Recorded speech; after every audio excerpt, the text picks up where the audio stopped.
pessoal, mais uma vez bem-vindos ao meu canal Bonsai Teoria e Prática.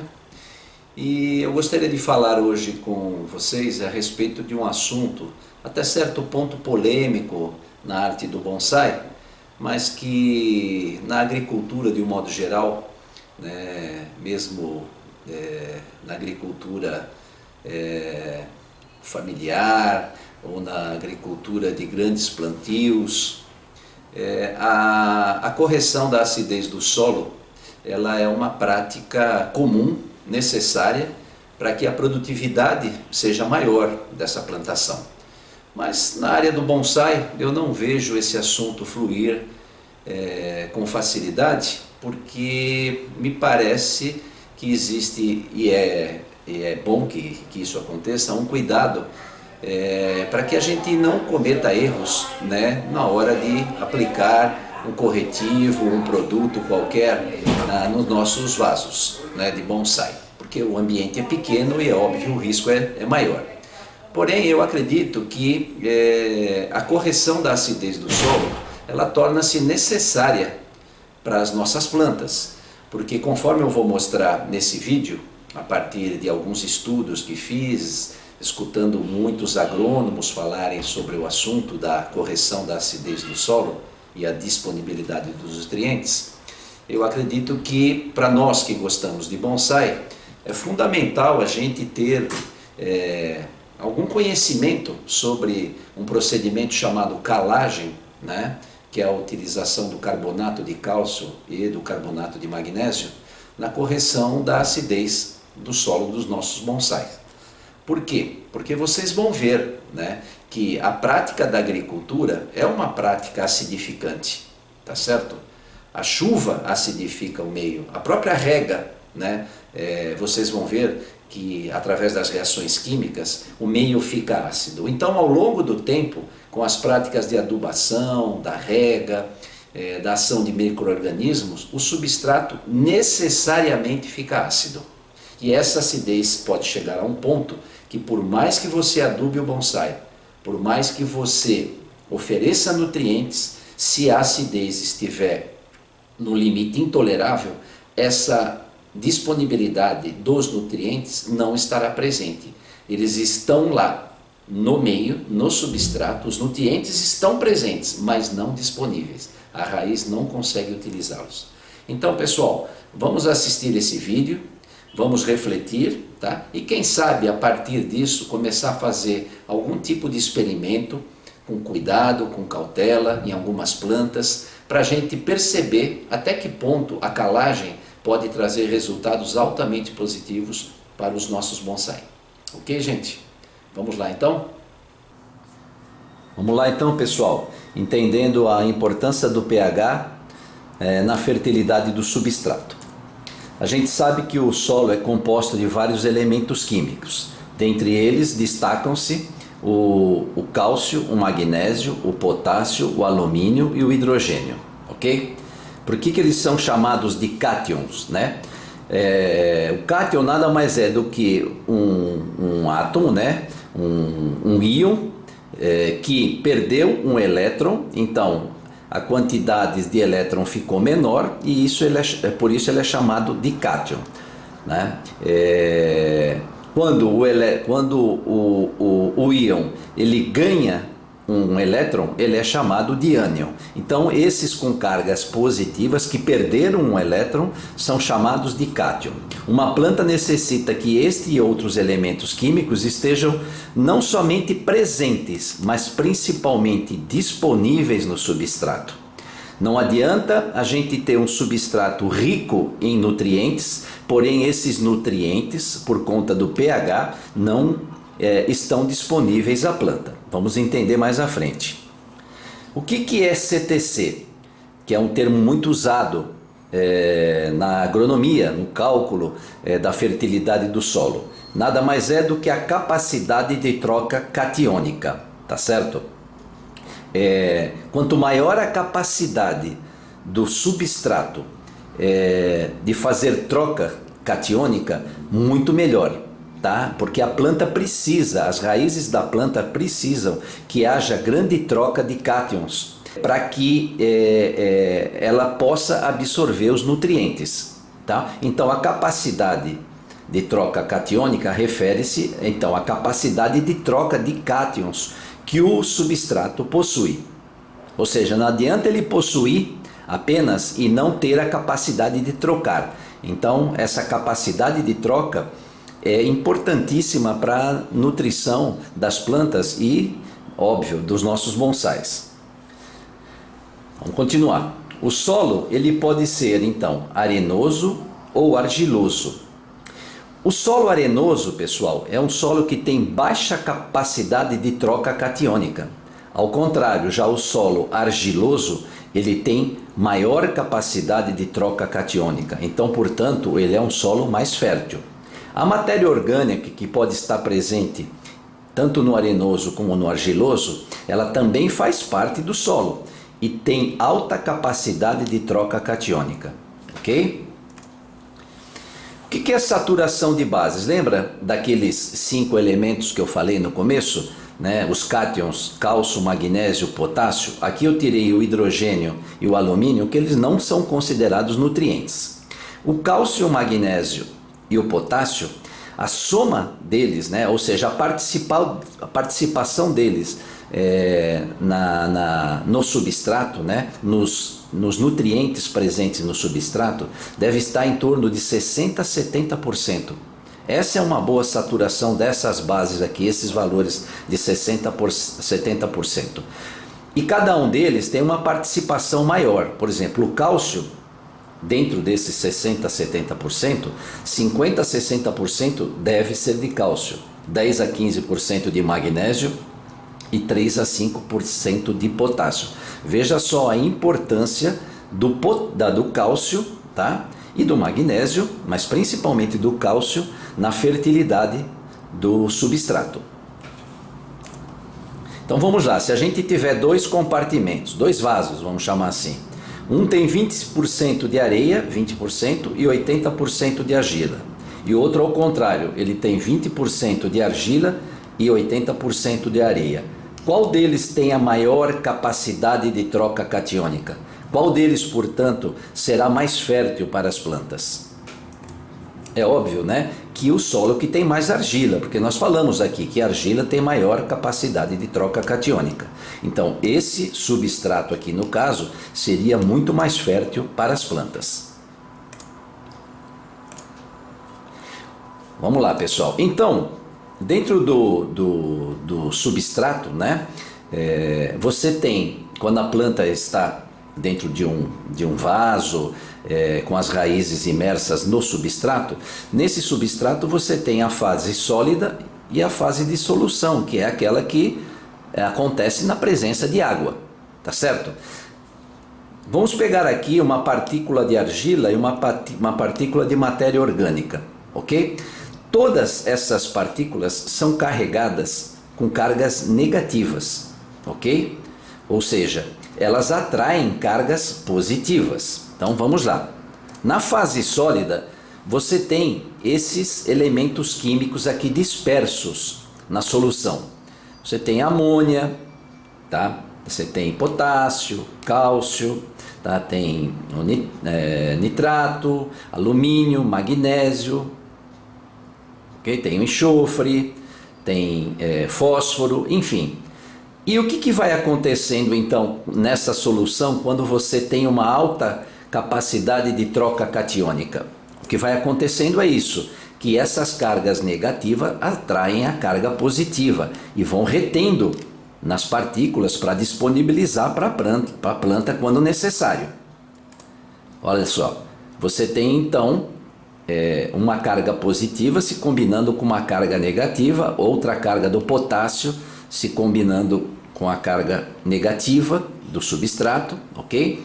Você veja que aqui nós temos nitrogênio na amônia, aqui a gente tem potássio. O cálcio, que tem 2 cargas positivas, então ele se combina com 2 cargas negativas. Portanto, o poder de fixação dele é maior do que o potássio e o nitrogênio. O magnésio é a mesma coisa, 2 cargas. O hidrogênio, por sua vez, também ele participa dessas ligações, sendo atraído por cargas negativas. O alumínio, por sua vez, veja só, pessoal, ele se fixa com três cargas, em três cargas negativas. Então ele tem um poder de fixação maior ainda do que o cálcio e do que o magnésio. Potássio, cálcio e assim por diante.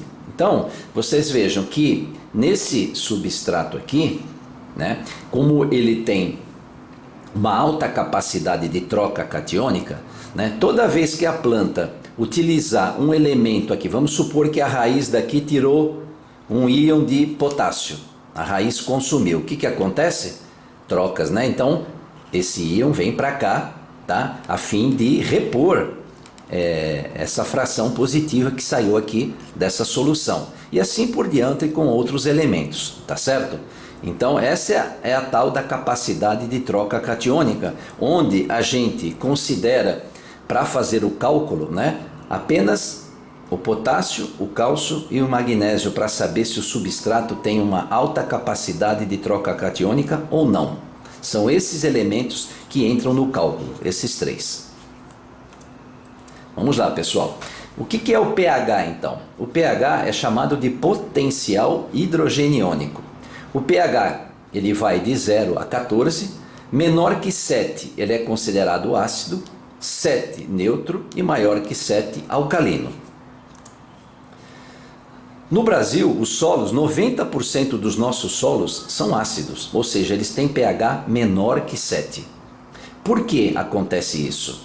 Porque as nossas rochas, né, elas sofrem ação de alta precipitação, muita chuva, e com isso esses elementos, essas bases aqui, lembra dos três? Tá? Eles são lixiviados, ou seja, eles são levados à profundidade, eles vão descendo a profundidades cada vez maiores, levado pela água, tá certo? Então, por sua vez, os metais pesados, como o alumínio, que você vê que tem uma ligação mais forte, eles se acumulam, né, porque eles não são facilmente lixiviados, eles não são facilmente mobilizados para a profundidade do solo. Então, eles ficam fixos, né, e eles acidificam o meio. Então é por isso que no Brasil os solos são mais ácidos, porque pela ação da chuva, a chuva carrega, né, leva para o fundo do solo esses íons que são alcalinizantes e fica acumulado, né, esses outros íons que são acidificantes. As nossas rochas então são ácidas por conta dessa precipitação da ação da chuva, né, fazendo a lixiviação. É bom lembrar que todo ácido libera íon hidrogênio e uma base ela recebe íons hidrogênios. Então, quando você tem um elemento ácido, tá, reagindo com uma base, tá, você tem a formação de água, que é uma ação neutra, que ela tem uma atividade neutra. Como é que se desenvolve a acidez no solo ou no substrato?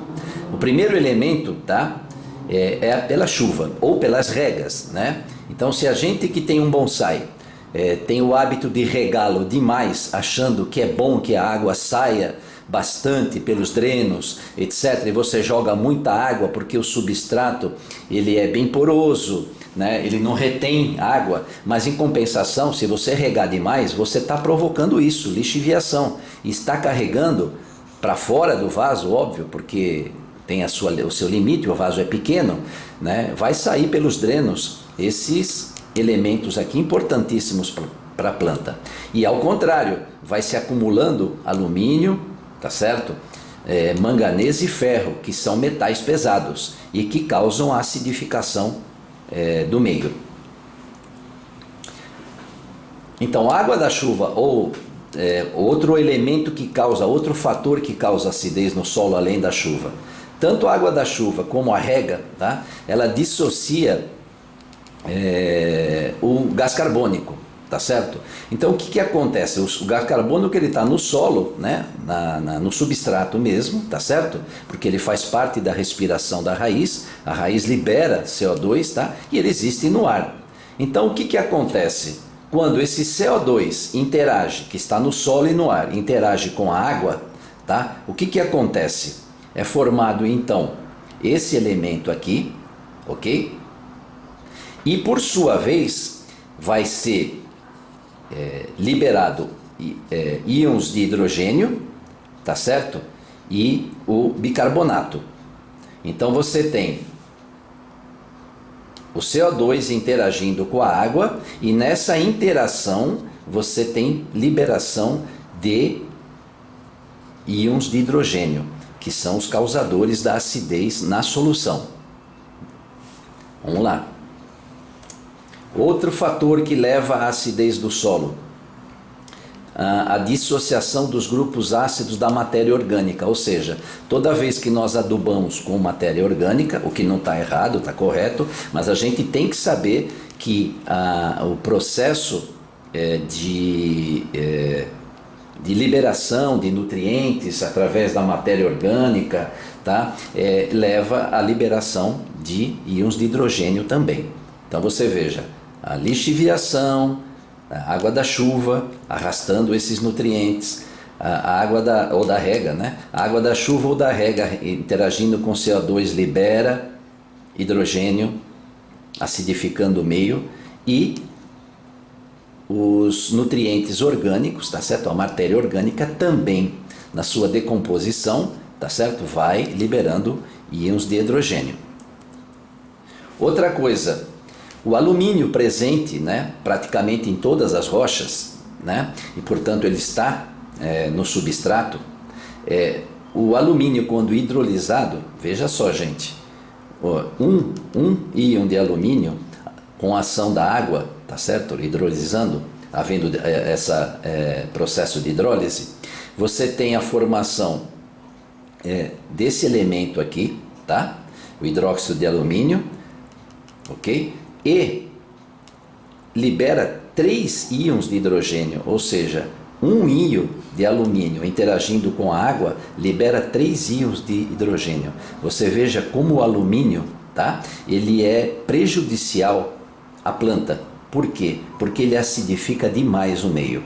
E nessa forma aqui, ó, nessa forma iônica aqui, ele é extremamente tóxico para as raízes. Tá? E quando ele sofre a ação da água, ele se combina com a água, essa forma aqui não é tóxica, tá? Porém, a participação dos íons de hidrogênio acidificando o meio é prejudicial para as plantas. Outra forma de acidificar o solo ou substrato: aplicação de fertilizantes nitrogenados, que tenham amônia ou ureia, ou seja, uma molécula de ureia, tá certo? A partir do momento que ela sofre o processo químico, a reação química, ela libera 2 íons de hidrogênio. Lembrando que o hidrogênio acidifica o meio. A mineralização da matéria orgânica, ou seja, a ação dos micro-organismos também na matéria orgânica, libera íons de hidrogênio. A erosão arrasta a camada superficial do solo mais rica nesses 3 elementos aqui, cálcio, magnésio e potássio. Então a erosão também, levando essas bases aqui, elas que são alcalinizantes, o solo vai ficar mais ácido, tá certo? Portanto, gente, a agricultura é uma atividade acidificante do solo ou do substrato. Não tem jeito. Nosso substrato, através de tudo que foi dito aqui, ele vai ficar ácido, tá? E aí, esse processo que é muito utilizado na agricultura de grande escala, nas grandes terras plantadas, etc., né? É muito utilizado o calcário. Para quê? Para corrigir a acidez do solo, porque corrigindo-se a acidez do solo, os nutrientes ficam disponíveis à planta.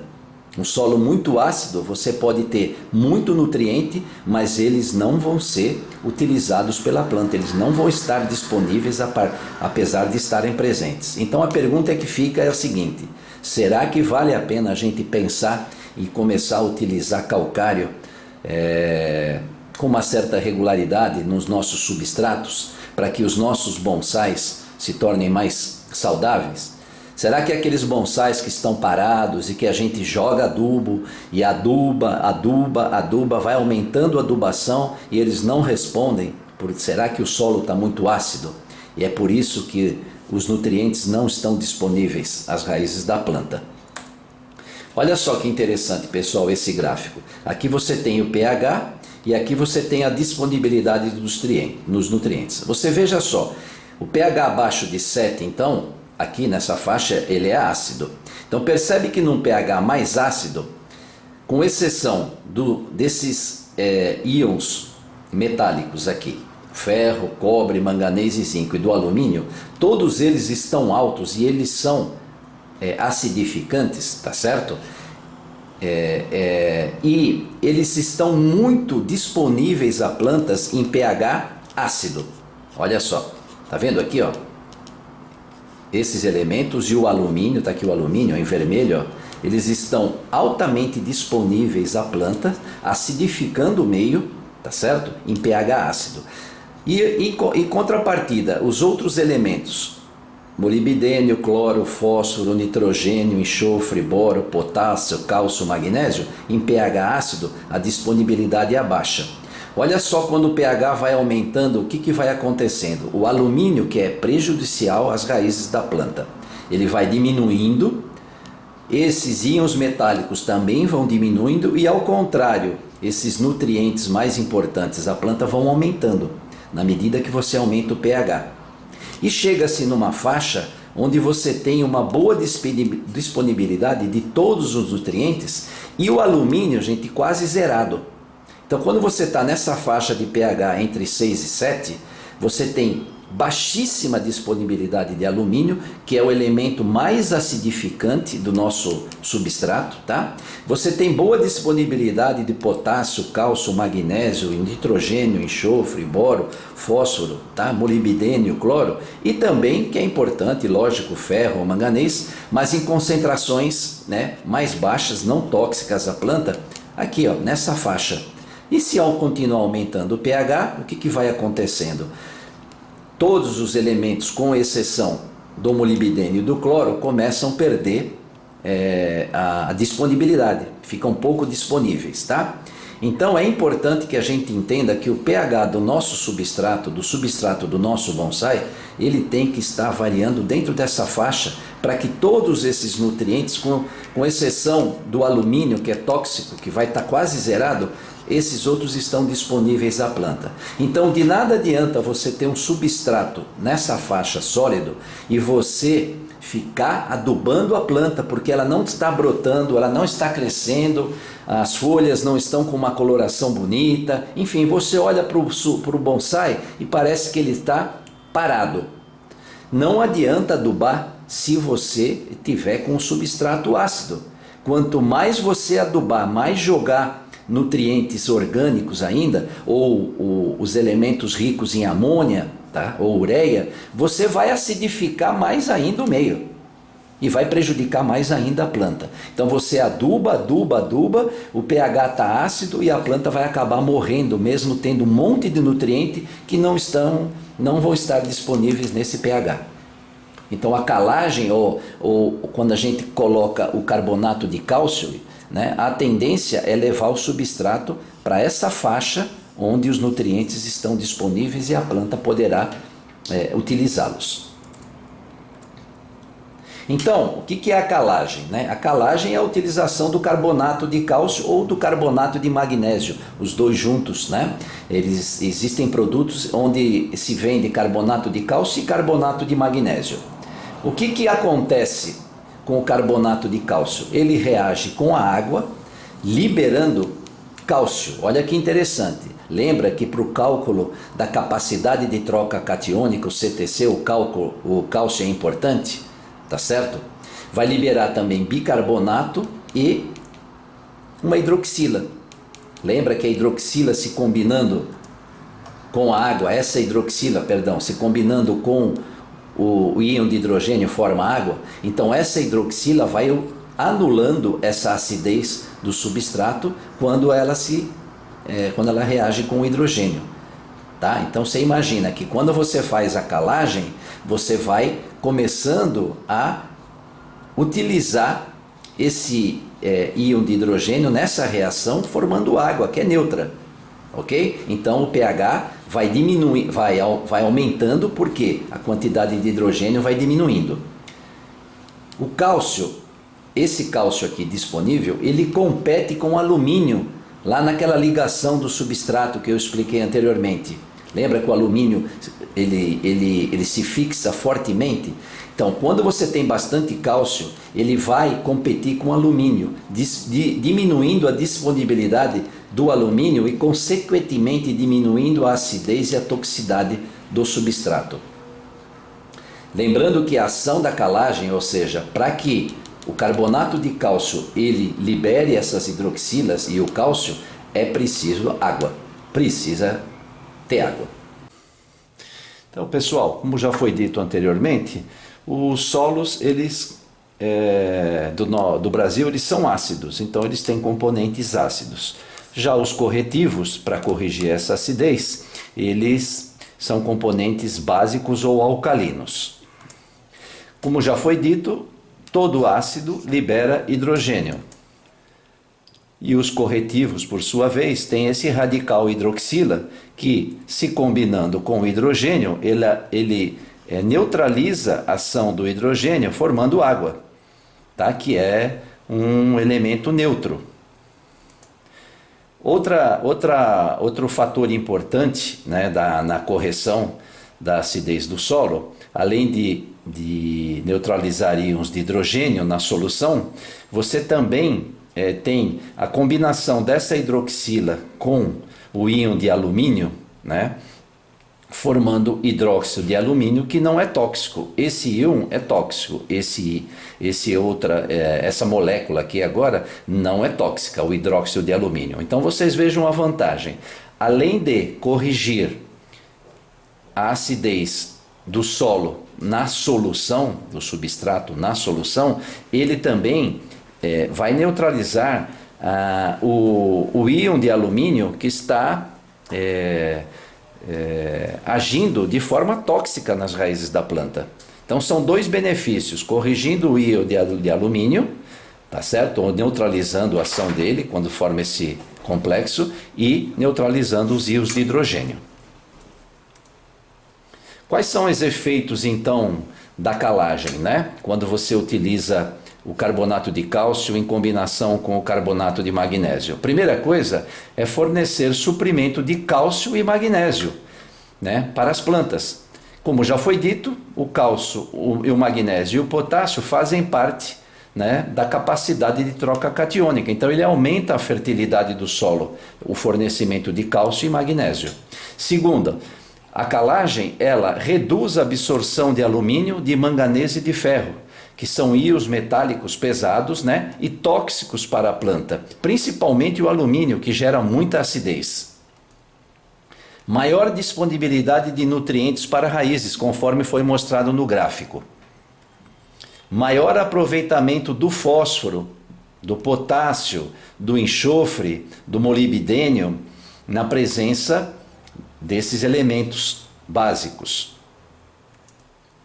Melhora a estrutura física do solo, ou seja, ele agrega as partículas do solo, fazendo com que o solo não se compacte ou se compacte menos.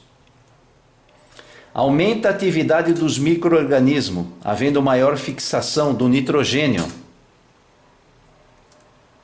E, consequentemente, aumento da produção. E, obviamente, para nós do bonsai, aumenta a saúde da planta, o enraizamento, as brotações, o bonsai ficaria mais saudável dentro de um ambiente não ácido, com exceção, é óbvio, das plantas acidófilas. Esse é o corretivo, então, que a gente poderia utilizar no nosso bonsai com cautela, com cuidado, é óbvio, né? Ele tem 24% de carbonato de cálcio e 17,1% de carbonato de magnésio. Tá? Aqui na embalagem tem como fazer a mistura, né? Mas basicamente é 1 colher de sopa para 10 litros de terra. A gente mistura no substrato antes de colocá-lo no vaso. Para aqueles que já estão com o bonsai dentro de um vaso, tá certo? Então o substrato já está dentro do vaso, né? Então a gente pode fazer da seguinte maneira: a gente vai polvilhar um pouquinho desse pó, porque ele é um pó, né? Por cima do substrato, procurando em seguida já regar, né? Para que o calcário, né? A calagem já possa tomar contato com o substrato. Segundo o que eu tenho lido, né, você fazendo a aplicação do carbonato de cálcio ou de carbonato de magnésio, né, os dois juntos, a ação se dá em torno de 60 a 90 dias. Então não é de imediato, tá certo? Então, pessoal, o que eu tinha para dizer para vocês é isso.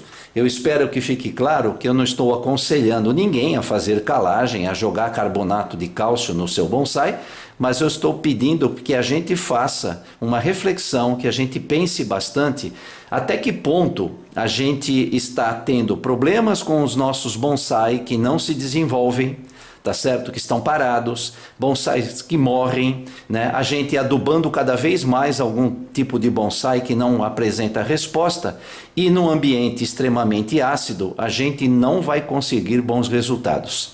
Então, o que eu vou fazer com algumas plantas, eu vou polvilhar um pouquinho desse produto, tá? E observar o comportamento. Também estou pensando em fazer uma experiência, pegar algumas plantas, né, que não estejam em vaso de bonsai, como eu tenho feito com a experiência com substratos, e polvilhando nessas plantas para observar a reação delas, tá certo? Exceto nas plantas acidófilas, né, que a gente já conhece, né?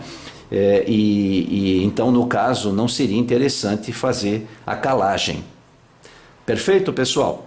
É isso, espero que vocês tenham aproveitado e que se comuniquem comigo, que a gente troque experiências, tá? Para que a gente cada vez aprimore mais o cuidado com os nossos bonsai. Caso tenha algum engenheiro agrônomo assistindo o vídeo, eu peço que, por favor, se manifeste, né? Se tiver algo a ser corrigido, que nos diga, né? Alguma coisa a ser acrescentada, tá bom? Então é isso. Um abraço a todos e até um próximo vídeo.